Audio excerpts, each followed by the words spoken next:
Bueno, hermanos, vamos retomando la clase.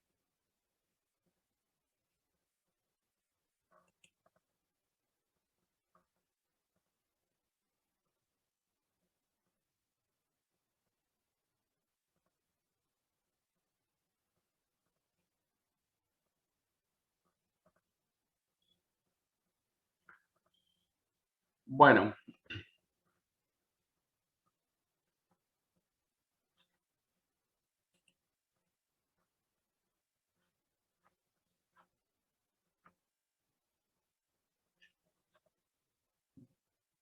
ahí está grabando, ¿verdad? Creo que sí, aparece grabando.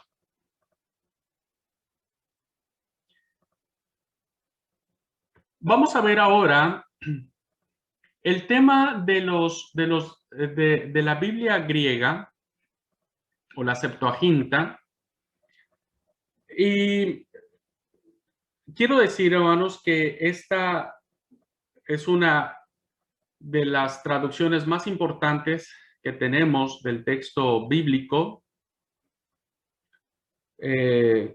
Incluso hay muchos más manuscritos antiguos que pertenecen a la traducción de la Septuaginta que libros, que manuscritos en hebreo. Y eso hace importante considerar o conocer, ¿no?, cuál fue la formación del canon de la Septuaginta o de la Biblia griega. Y vamos a ver cuál es su importancia. Y la importancia, hermanos, que tiene la Biblia griega o la Septuaginta o la Biblia de los 70, vamos a tener una clase sobre eso, no se preocupen, pero su importancia, hermanos, tiene que ver porque era la Biblia que usaron los apóstoles y era la Biblia que usó el apóstol Pablo.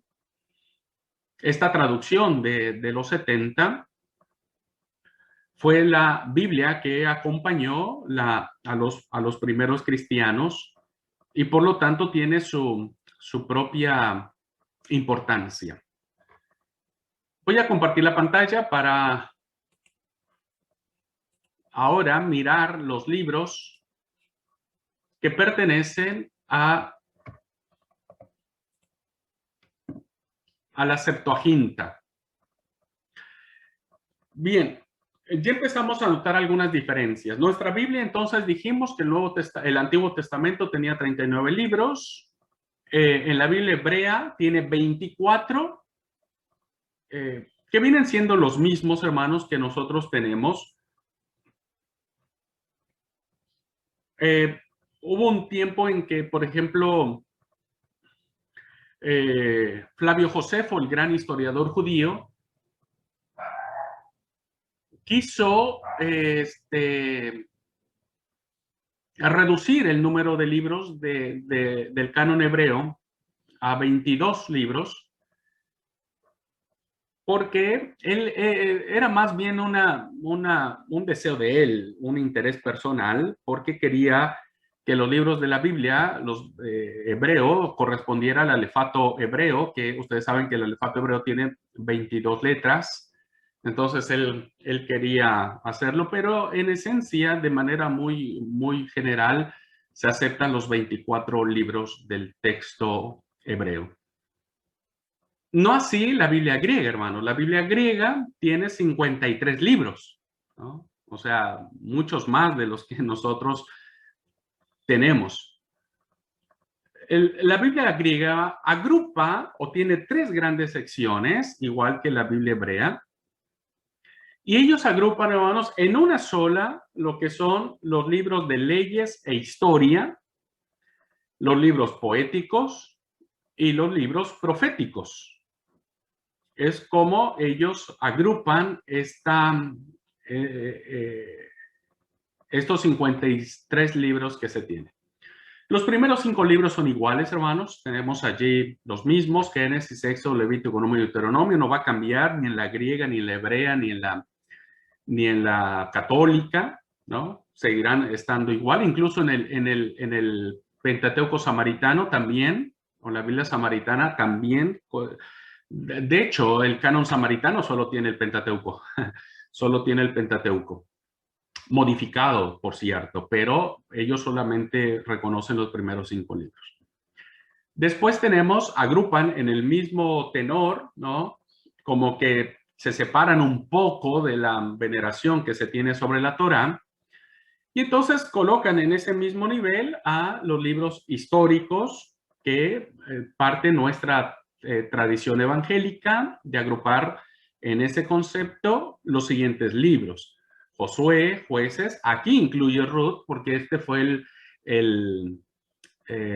¿cómo se llama?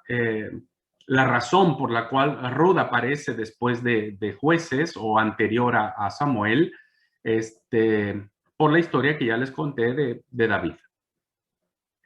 Y la Biblia griega, hermanos, tiene el libro de los 4 reinos, así le conocen, que vienen siendo los 2 de Samuel nuestros y los 2 de Reyes nuestros. Lo único que cambia es la denominación, porque finalmente, hermanos, lo colocan así porque sí, evidentemente, desde 1 Samuel empieza lo que son la monarquía, ¿no? En Samuel empieza la monarquía con Saúl. O sea, Saúl es el primer rey. Por lo tanto, establece el primer reino.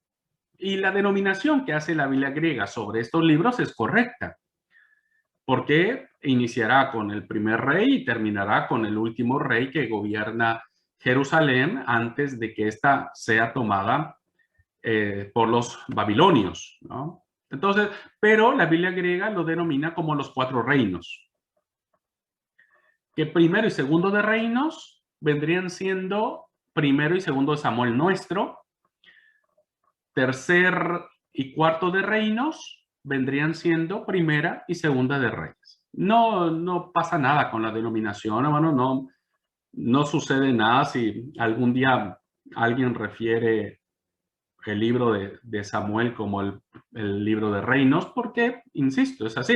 Se le dio el nombre de Samuel porque se cree que fue Samuel quien escribió esos libros, ¿no? Que es muy difícil porque el primer y segundo libro de Samuel narra hechos muchos después de la muerte de Samuel, pero se le ha atribuido a Samuel la redacción de esos textos. Por eso la tradición cristiana y hebrea principalmente, o judía, le ha atribuido esa denominación de Samuel, pero puede ser reinos. Luego tenemos Paralipómenos, primera y segunda de Paralipómenos, y Paralipómenos, hermano, no es otra cosa más que el nombre griego de crónicas. Entonces, es lo mismo decir primera de Paralipómenos a decir primera de crónicas. Solo que esta denominación de Paralipómenos no es muy usada dentro de nuestros círculos evangélicos cristianos. Si usted se para a predicar y dice, bueno, hermanos, por favor, abran su Biblia en el primer libro de Paralipómenos, la verdad que mucha gente no va a saber de qué se trata. Pero así es como está escrito en la Biblia griega. Luego vendría primero de Esdras, que para nosotros vendría a ser un libro apócrifo. Segundo de Esdras, que para nosotros vendría siendo el Esdras Nehemías, porque en la Biblia griega, hermanos, Esdras y Nehemías eran un solo libro en esencia. En esencia eran un solo libro. Y acá, en la Biblia griega, segundo de Esdras, que agrupa esos 2 libros, que son los nuestros, ¿no es cierto? Que son los nuestros. Entonces, segundo de Esdras en la Biblia griega vienen siendo nuestro Esdras y nuestro Nehemías de la Biblia nuestra. Luego viene Esther, pero viene con los añadidos griegos. Tiene 6 capítulos añadidos, pero estos, hermanos, son añadidos en lengua griega, del capítulo 10 al versículo 4 al 16, 24. El añadido griego de Esther aparece dentro de la Biblia griega. Después vendrá Judith. Si no mal veo ahí, viene Tobías, que vendrían siendo, hermanos, también libros que para nosotros serán apócrifos, y ahorita lo explicaré cuando vayamos a la Biblia católica.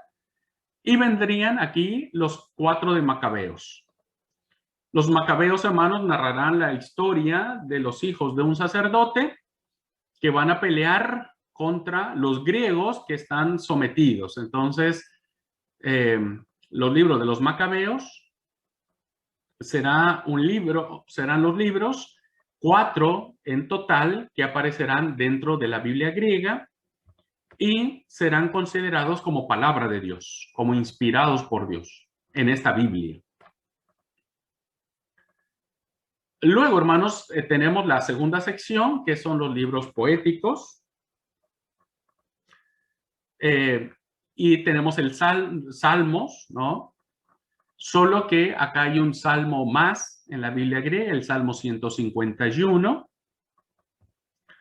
Se han encontrado muchos manuscritos en las cuevas de Qumran que tratan a veces del Salmo 152, 153, 154, pero en la Biblia griega solo aparece un salmo más, que es el Salmo 51. Luego viene el libro de las Odas. Las Odas, hermanos, no es otra cosa más que un libro que trata acerca de la oración que hizo Manasés para pedir perdón. Manasés fue un descendiente del rey Ezequías, fue un rey muy cruel, muy despiadado, muy terriblemente malo, y este libro cuenta que al final él se arrepintió. Bueno, ese es el libro de las Odas. Luego vendrá el Proverbios nuestro, el Eclesiastés nuestro, el Cantares nuestro, el Job nuestro, son libros que nosotros consideramos como inspirados. Vendrá después el libro de sabiduría, hermanos, el libro de Ben Sirá, que es el libro de Eclesiástico, y los salmos de Salomón, algunos otros salmos que se le atribuyen al rey Salomón. Estos serán entonces considerados dentro de los profetas, de los libros poéticos. En el tema de la sabiduría, es un tema muy parecido al de Proverbios. Es un libro muy parecido al de Proverbios, solo que las ideas o los conceptos que maneja el libro de sabiduría tienen que ver más con las concepciones griegas que con las concepciones hebreas. El Ben Sirach, o el libro del Eclesiástico, tendrá que ver mucho, hermanos, con una historia del nieto de este, ¿no? Hijo de Sirach, pero que está escrito en griego, igual que los salmos de Salomón. La mayoría de los libros, hermanos, que aparecen aquí y que no corresponden a nuestro canon, fueron escritos en griego, por eso aparecen acá. Y quien, utilizó esta Biblia, consideró que estos textos también fueron inspirados por Dios, pero más bien me parece, hermanos, que estos añadidos, tanto en el de Esther como los libros de Macabeos, Judith, etcétera, corresponden más, como lo miraremos en la formación del canon alejandrino, que es de la Biblia griega, el canon alejandrino, corresponde más a intereses de los judíos en ese contexto griego, me parece a mí. Bien, lo desarrollaremos mucho más cuando lleguemos al tema del canon griego. Y finalmente, hermanos, en la tercera sección tenemos los libros proféticos, que aquí encontramos a los profetas menores, diríamos, en primer lugar: Oseas, Amós, Miqueas, Joel, Abdías, Jonás, Nahum, Habacuc, Sofonías, Ageo, Zacarías, Malaquías. Hasta ahí todo es igual que nuestro. Isaías, Jeremías, y añadirán el libro de Baruch. Baruch, hermanos, es el secretario de Jeremías y se le atribuyen algunos textos que llegan muy tardíos, pero en lengua griega. Y esta Biblia lo recoge.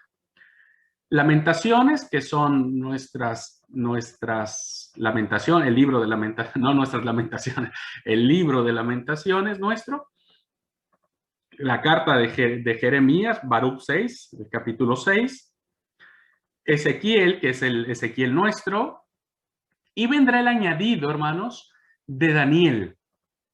Daniel, hermanos, se considerará ya en la Biblia griega como libro profético.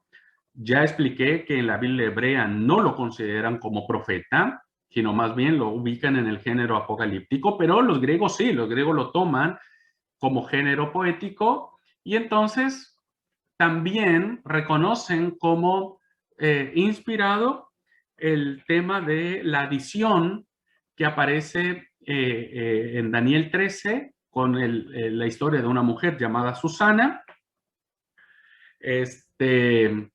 Y la adición que aparece en Daniel 14, que tiene que ver con la historia de Belil y el dragón, que es una historia básicamente, hermanos, donde dice que el dragón es un monstruo malo que hay que matar sí o sí, y Bel es un dios, ¿no es cierto?, que es totalmente falso y que va en contra del verdadero Dios de Israel. Pero estos añadidos, tanto el de la historia de Susana como la historia de Bel y el dragón que aparecen en el libro de Daniel, fueron escritos en griego.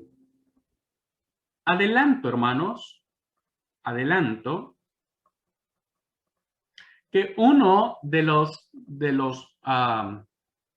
requisitos de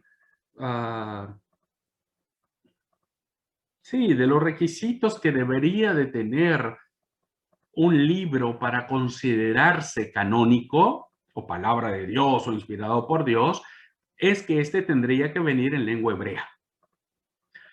Hay tres grandes idiomas dentro del texto bíblico en general, en total, ¿no? Tanto del Antiguo como del Nuevo Testamento. Es el hebreo, el arameo y el griego.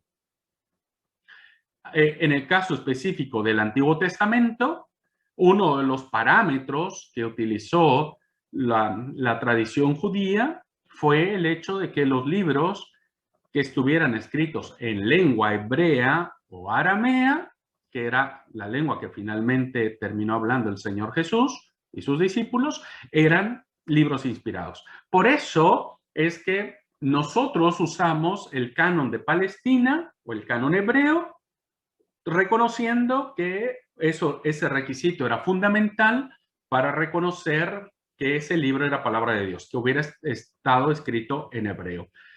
Por eso es que de entrada, rechazamos los libros escritos en griego, que aparecen en la Biblia griega, porque evidentemente no cumplían dentro de ese parámetro que habíamos establecido. Bien, después hablaremos un poquitito, hermanos, porque es interesante cómo nace esta Biblia y qué importancia tiene, porque será esta Biblia, hermanos, de las cuales muchas de las traducciones que hoy tenemos se valdrán para tener las versiones que hoy tenemos. Se basarán en la Septuaginta, se basarán en el texto de los manuscritos de la Biblia hebrea, ¿no? Y también de la Biblia latina, que en este caso era la Vulgata latina, que lo miraremos en su momento. Y es muy importante cómo el influjo que tuvo este canon, ¿no es cierto?, hizo el parteaguas entre la Biblia protestante o evangélica, que somos nosotros, con la Biblia católica, que ahora pasaremos a mirar los libros de la Biblia católica. La única diferencia que nosotros tenemos aquí, hermanos, es que la Biblia católica va a aceptar como libros inspirados o palabra de Dios los apócrifos, que nosotros le llamamos, o deuterocanónicos, como le llaman ellos. Nosotros tenemos 39 libros y la Biblia Católica tiene 46. También lo divide en los 4 grandes apartados que tenemos nosotros, ¿no?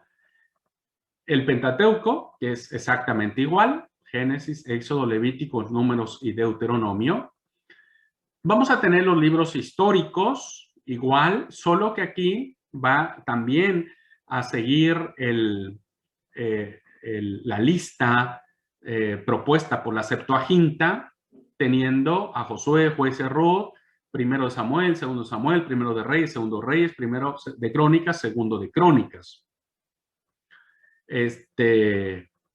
Vendrá Esdras, Nehemías, y entonces, hermanos, añadirá los libros, que en este caso es Tobit, Judías, las adiciones en griego de Esther y primera y segunda de Macabeos.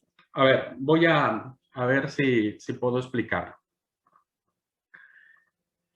Los libros apócrifos, hermanos, como su palabra lo denota, ¿no es cierto? Tiene una connotación más de falso, ¿no?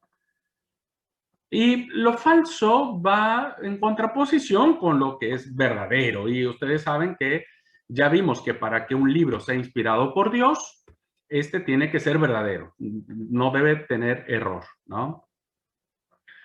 Entonces, estos libros, hermanos, Macabeos, Tobías, Judith, Eclesiásticos, Sabiduría, Baruch, etcétera, que son los libros que la Biblia católica retoma,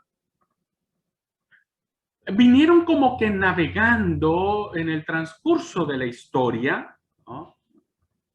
Ya Jerónimo, uno de los grandes teólogos católicos, no aceptará mucho estos libros apócrifos que ya de suyo propio empezaron como a relegarse, empezaron a traducirse, sí, pero no con la misma fuerza o impronta con la que se traducían los libros sagrados o ya reconocidos como palabra de Dios.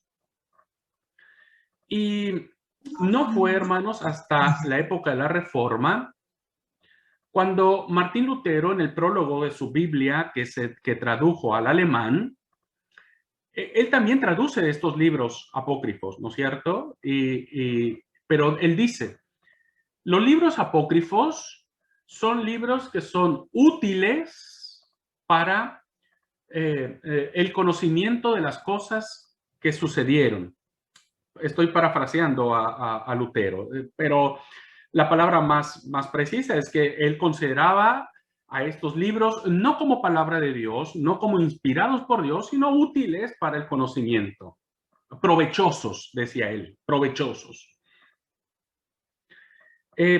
Quiero concederle razón a Lutero en este sentido, y aun cuando nosotros, hermanos, no reconocemos estos libros apócrifos como inspirados, sí debemos reconocer su valor histórico, porque estos libros, hermanos, nos narran ese hueco, ese lapso de tiempo entre los dos testamentos, principalmente cuando tiene auge el imperio griego, porque parece ser que el texto bíblico se corta cuando el imperio persa está en su florecimiento, ya básicamente en el decaimiento, ¿no?, del imperio persa, pero no así en el florecimiento del imperio griego. Y evidentemente ¿cómo se llama? El caminar del pueblo y de la norma de vida y de cómo se concebía el aspecto de la fe, tiene que ver mucho con esta parte de estos libros, ¿no? Nos narran mucho. Los Macabeos es uno de los libros muy interesantes que a nivel histórico nos da mucha luz respecto de cómo se vivía en el judaísmo en esa época, principalmente de la época griega. Ya el Nuevo Testamento nos ubicará o caeremos en el Imperio Romano. Y resulta, hermanos, que entonces la Iglesia Católica en la Contrarreforma dijeron, no, a ver, para un poco. No, nosotros tenemos que combatir algo, tenemos que hacer algo, y entonces convocan en 1545 en el Concilio de Trento, y entonces reconocen estos libros, pero no los llaman apócrifos, sino los llaman deuterocanónicos. Deutero, segundo canon, inspirados, y ellos entonces le llaman un segundo canon. Y dicen que estos libros, que aunque son escritos en griego, vienen siendo un segundo canon, y al ser un segundo canon, tienen el nivel o autoridad de ser palabra de Dios. Por eso es que la Iglesia Católica reconoce estos libros como inspirados, pero fue hasta el Concilio de Trento, 1545 aproximadamente, cuando por efectos de la reforma que se estaba viviendo en ese momento, dijeron, no, tenemos que separarnos o diferenciarnos un poco de este movimiento, y entonces lo hacen desde el texto bíblico y retoman de la Biblia griega estos libros, pero no todos, ojo, no todos. Por ejemplo, tercera y cuarta de Macabeos que aparecen en el texto griego, ya no lo recogen ellos. Ellos dicen que esos sí son apócrifos. Ellos no los consideran como palabra de Dios, solamente reconocen a primero y segundo de Macabeos como palabra de Dios. En términos generales, hermanos, es así como se conforman los distintos libros de las Biblias que hoy quienes utilizan estos textos bíblicos reconocen que es solo palabra de Dios. Por un lado, hermanos, tenemos entonces que los hebreos o la Biblia hebrea no va a reconocer el Nuevo Testamento como palabra de Dios, no va a reconocer los 27 libros como canon bíblico. Para ellos el canon se cerró con Crónicas, ¿no? Hasta ahí se cierra el canon, listo, no hay más. La Biblia griega, hermanos, irá en aumento, ¿no? Tomará otros añadidos, vendrán otros escritos ya muy tardíos, muy tardíos.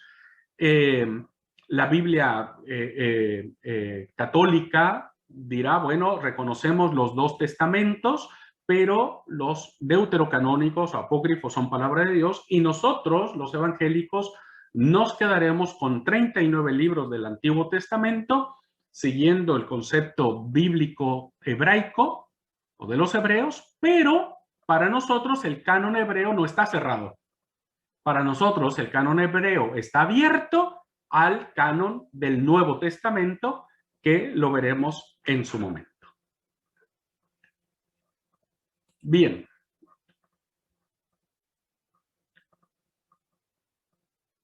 Espero no haberlos mareado, hermanos.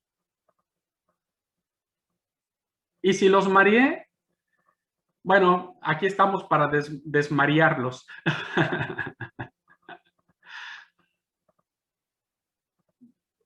Vamos a tomar unos minutitos para preguntas, para algunas.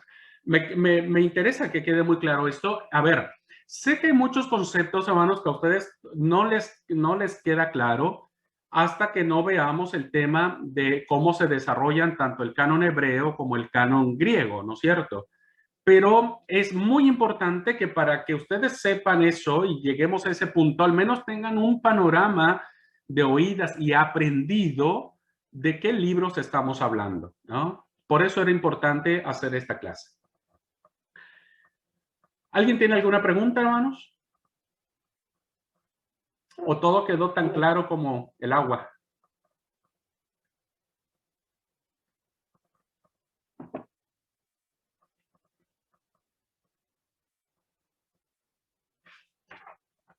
Puntos 24/90, ¿qué quiere decir eso? Perdón, hermana Zoraida, no le escuché. En la Biblia católica, sí, donde está Daniel, sí, dice más 2 puntos 24/90. ¿Qué quiere decir eso? Claro, son los añadidos en griego que aparecen en el libro de Daniel, que la Biblia católica los tomó de la Biblia griega. Cuando nosotros veamos en las Biblias católicas, ¿no es cierto?, los entre paréntesis o el más son los añadidos griegos que nosotros no reconocemos, porque recuerden que para que nosotros llegáramos a estos 39 libros, seguimos el canon hebreo, y el canon hebreo decía que tenía que ser escrito en hebreo o en arameo. Son los añadidos griegos, hermana Zoraida. Abieser. Bueno, Zoraida ya me tomó la palabra, así que iba a preguntar lo mismo, pero yo iba a preguntar, ¿se toma con agua? Me confundí. Hay un libro acá, que no me acuerdo cuál es ahora, en cuál de todas las Biblias, porque me escribí todos, y no buscarlo sería... Pero creo que era ¿cómo? Paralipómenos. Sí, eso, y iba a preguntar si se toma con agua, porque suena como un remedio. Y iba a preguntar si tenemos que hacer el cálculo de eso de que dijo la hermana Zoraida de Daniel, porque parece un cálculo. Es un remedio, es un purgante. Sí, cierto. No, acuérdense que los signos que aparecen ahí son añadidos, más, el signo de más es un añadido. Y para lipómenos, hermanos, simplemente no se tradujo en esa Biblia, sigue apareciendo así. Pero para lipómenos es crónicas nuestras, así es que no se compliquen por eso. Quieren, solo que si alguna vez dicen, oye, ¿tú crees, sabes que el libro de Paralipómenos es inspirado? Sí, claro que es inspirado, porque Paralipómenos es crónicas.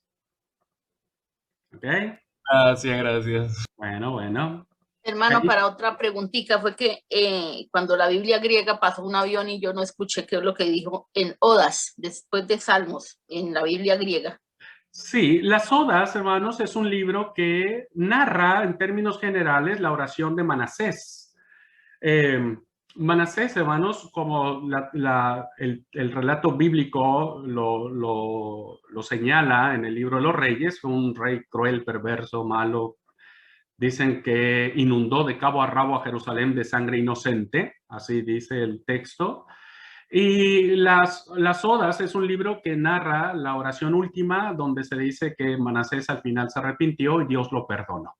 Pero es un libro que nosotros consideramos apócrifo. Karina.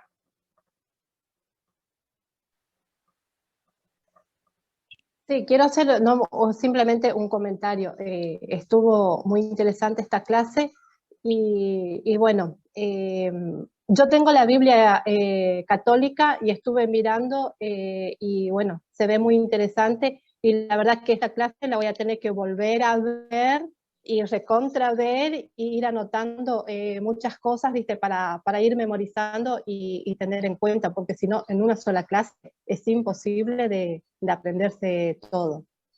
Sí, Karina, sí. La verdad que es muy interesante porque nos abre un panorama en lo que tiene que ver con la formación del texto bíblico, ¿no? Y me parece que sí, pueden ver la clase. Gracias a Dios que la tenemos grabada, entonces es bueno volver a retomarla. Vuelvo a repetir, hermanos, hoy dije muchas cosas que en algunas otras clases las iríamos desmenuzando un poquitito más. No tanto, pero sí un poquitito más. Así es que va a ayudar. Marisa. Sí, buenos días. La verdad, buenísima la clase. Realmente me encantó. Y ese tema de los agregados, los escritos, por ejemplo, el tema de Daniel, que está agregado de Susana, nunca había escuchado eso. Nunca había escuchado eso. Realmente a mí me llamó mucho la atención esta clase, mira. Y como dice Karina, voy a volver a mirar una y otra vez porque está buenísimo aprender eso. Sí. Bueno, yo a veces, hermanos, no sé, siento que nuestra predisposición evangélica no nos permite como que abrir nuestro panorama de investigación, ¿no? Y yo pienso que el hecho de investigar en otros lados no va a poner en duda nuestra creencia o nuestra fe, sino más bien la va a reafirmar. Y eso es lo que pretendemos hacer, ¿no? Reafirmar que lo que creemos es correcto, es verdad. es muy interesante. En el caso de los apócrifos no vamos a poder analizarlos todos, ¿no? En el Antiguo Testamento, que debe quedar claro que no es palabra de Dios. No, nosotros seguimos insistiendo que no es palabra inspirada, más bien fueron utilizados, me parece a mí, de manera conveniente por la Iglesia Católica en su contrarreforma para que aparecieran como palabra de Dios. Y además ellos tenían que darle sustento bíblico a algunas de sus doctrinas. Por eso es que, por ejemplo, en el libro de Macabeos, no recuerdo si en la primera de Macabeos o segunda de Macabeos, está la doctrina de la oración por los difuntos. La verdad que no estoy recordando si es en primera de Macabeos o segunda de Macabeos. Pero ahí aparece... Pasa, hermano, en segunda. Segunda de Macabeos, ok. Es que aparece por ahí, medio leí la historia del general que tenía que orar por los difuntos que habían muerto en batalla, etc. Entonces, ellos necesitaban algún apoyo que les permitiera sustentar su doctrina, en este caso de la ¿cómo le llaman ellos? De los difuntos, de orar por ellos, de interceder por ellos, de esa doctrina, ¿no?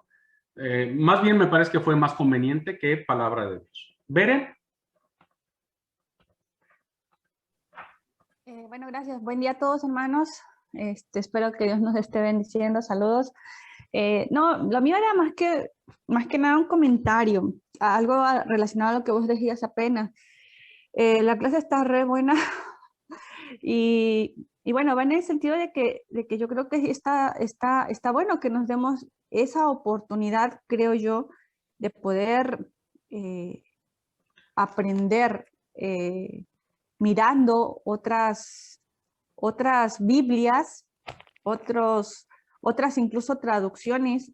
Yo me acuerdo que, bueno, crecí en una iglesia todavía donde no se permitía siquiera, creo que, predicar en otra versión o con otra versión. Siempre era como que incluso la Reina Valera era lo único que había, la única Biblia que tenía la verdad, y no se permitía que incluso tuviera otro tipo de versiones. Y yo me acuerdo que en casa de mi abuelita, ella siempre tenía una Biblia católica que era grande, hermosa, muy bonita, muy elaborada, y ella nos ponía a leer ahí y nos decía, compara que lo que dice acá dice exactamente lo mismo en la Biblia que tenemos nosotros. Y creo que no todos tuvimos esa oportunidad, y creo que es bueno podernos dar esa apertura de poder conocer lo que hay, y justamente para afianzar más lo que nosotros creemos. Pero ya tan solo el hecho de poder conocer otras versiones, incluso, que yo creo que ya vamos a ir viendo más adelante, nos abre un montón el panorama en muchas cosas y nos hace comprender otras, reafirmar nuestra fe, nuestra convicción. Y bueno, está súper interesante. Yo la verdad, en lo particular, conocí otras versiones hasta que me casé con vos, porque en mi casa nunca se leyó otra más que Reina Valera. Y ahora la verdad que a mí me apasiona buscar lo que dice una cita bíblica en otras versiones y tratar de comprenderlo quizá de otra manera más clara, no sé, solamente como un comentario. Gracias, gracias. Usted, hermana, no solo conoció otras versiones cuando se casó conmigo, conoció el paraíso también.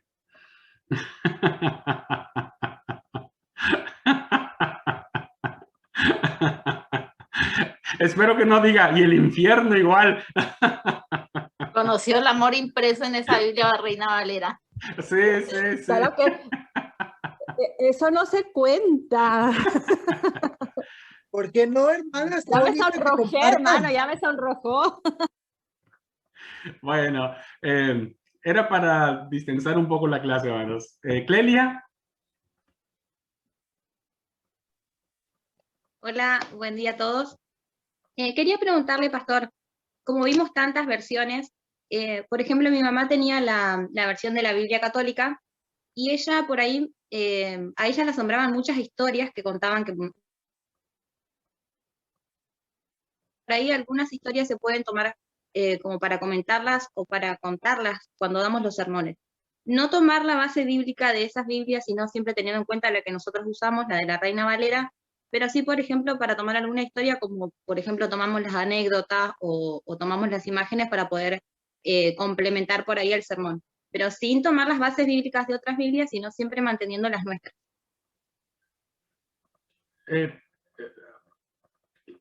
La verdad que se cortó un poco la comunicación, Cleli, no logro entender, perdóname, si me podés repetir.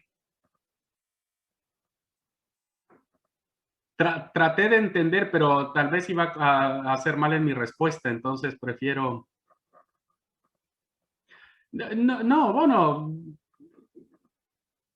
No, mejor decimos otra vez, porque capaz si digo otra respuesta y dice el dicho que el pez por la boca muere, entonces prefiero no intentarlo.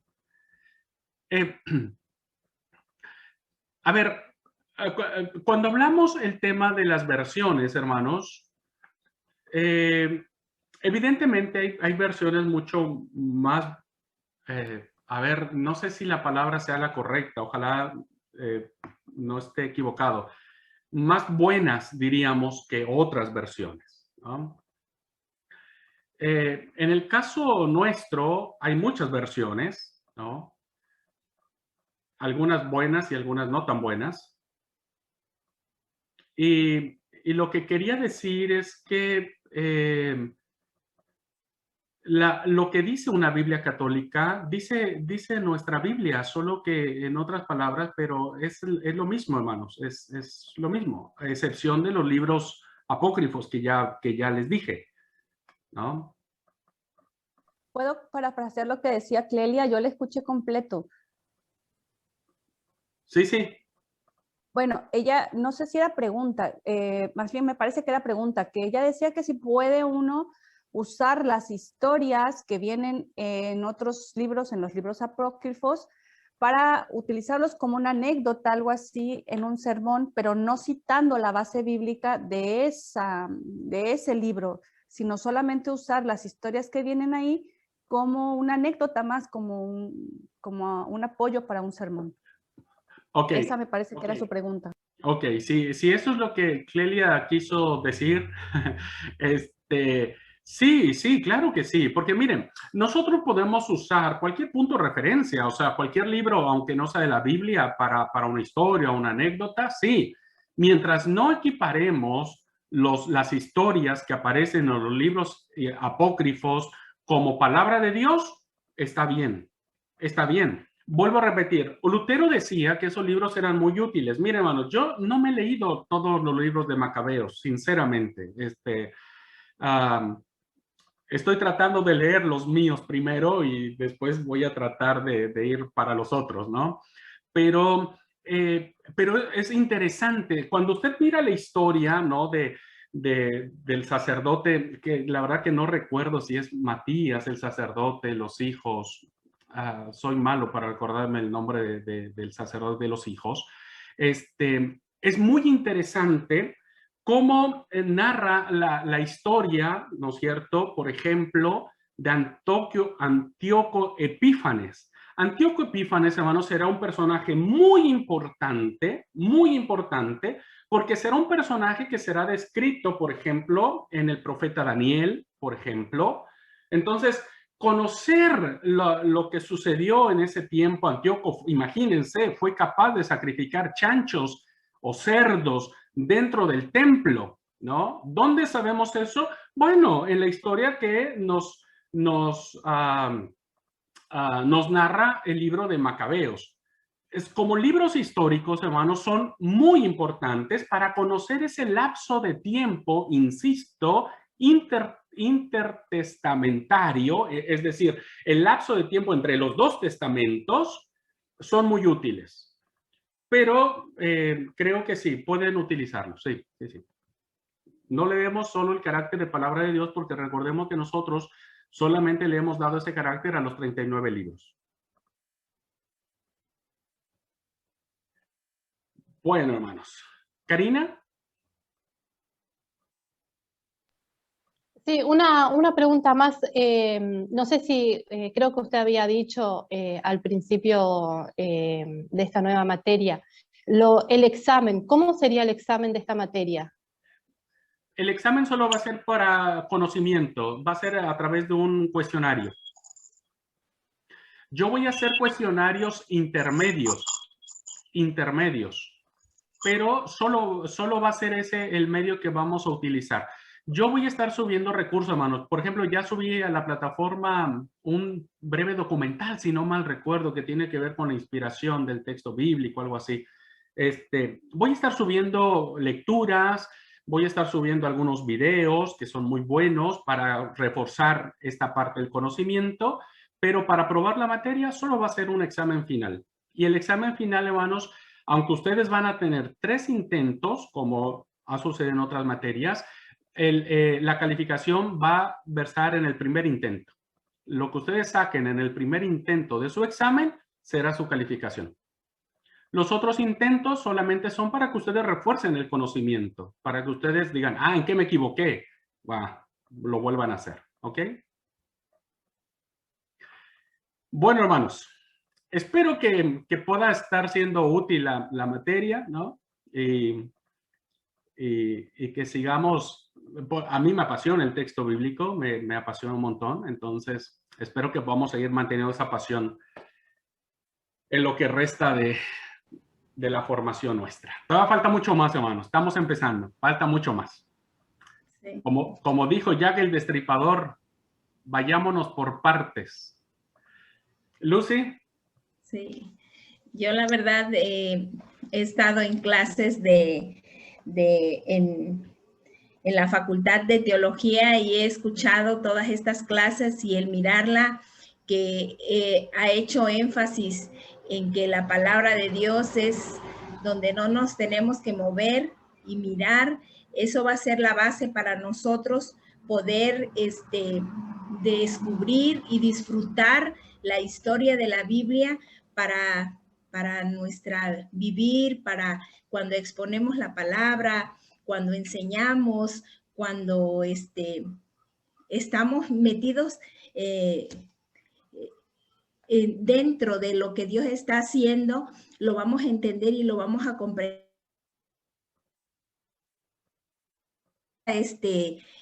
Mirar la postura que usted tiene, hermano Abraham, la verdad que sí, y yo creo que todos nosotros siento que la estamos disfrutando y los que a lo mejor no han tenido alguna clase en algún seminario o en alguna escuela teológica o lo que sea, van a mirar estas fuentes como eso, que es una herramienta más para poder enriquecer lo que Dios tiene para con su iglesia.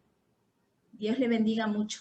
Gracias, Lucy, gracias. Sí, nosotros el propósito de tanto del seminario como de la materia, hermano, será reforzar en todos los sentidos que la Biblia es palabra de Dios y seguirá siendo palabra de Dios.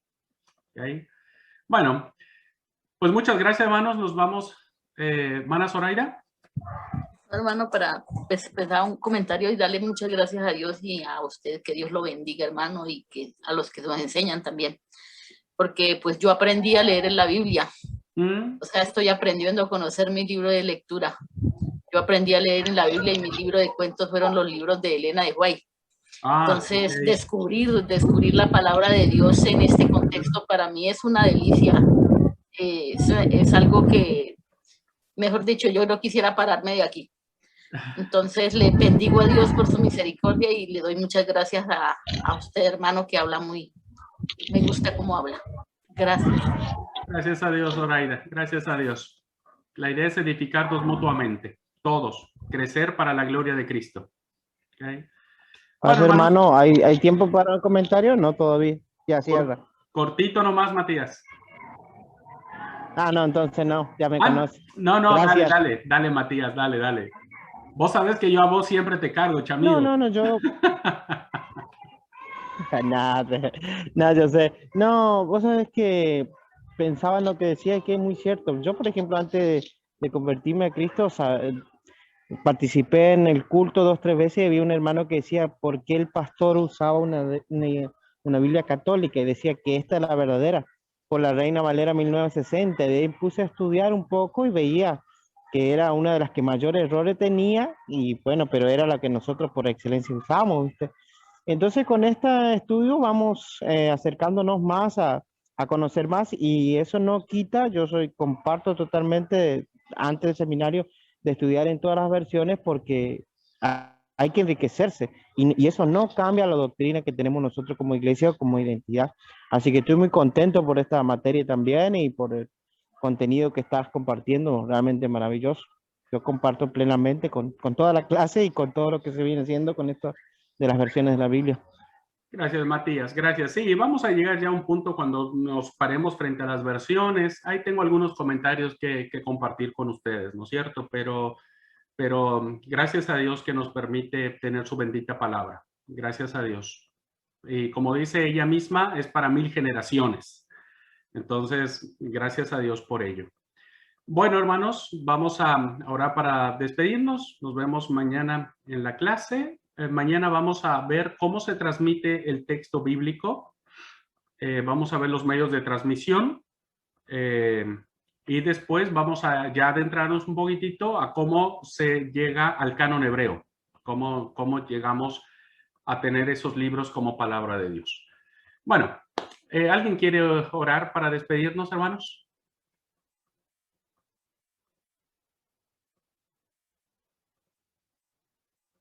Lucy, por favor, vamos a orar con Lucy. Padre bueno que estás en los cielos, Señor, en esta mañana queremos agradecerte, Padre, por las bendiciones que nos has dado, Señor.